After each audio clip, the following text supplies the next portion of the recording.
তো নতুন এসছে, প্রথম আমাদের সংগঠনটা বড় করতে হবে। সংগঠন বড় করে এবারে কিছু কাজ কাম নিয়ে আমাদের নিজেদের মধ্যে আলোচনা করে যাতে কারোর সঙ্গে কোনো বিশৃঙ্খলা না তৈরি হয় সেইটা করে কাজ করতে হবে পাড়ার মধ্যে।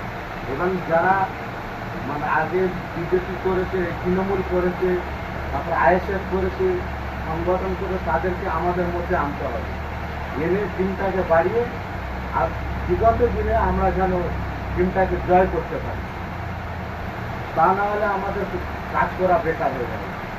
আর কাজ যখন আমরা করবো, সততার মধ্যে কাজ করব, কোনো চুরি চামারি, কোনো কাটমানি এইসব আমরা নেবো না, এটা আমাদের মধ্যে ধারণা রাখতে হবে। আর কাজটা ঠিকভাবে আমাদের করতে হবে। কাজ আমাদের ঠিক হলে মানুষ আমাদের প্রিয় হয়ে যাবে, অটোমেটিক প্রিয় হয়ে যাবে। আর যদি সেই চুরি করি বিগত নেতাদের মতো, তাহলে সেই বদনামটা আমাদের থেকে যাবে, বদনামটা আর চেঞ্জ হবে না। তখন মানুষ আমাদের কিছু থেকে সত্য থাকবে আর আসবে না। মানুষ সত্য থাকবে আর আমাদের কাছে আসবে না যে শালা এরা চোর সরিয়ে টাকা দেবে, এইসব জিনিসগুলো মনে রাখলে তারা সরে যাবে। এই করে আমি আর আমার বেশি কিছু বললাম না, খুচরো বক্তব্য।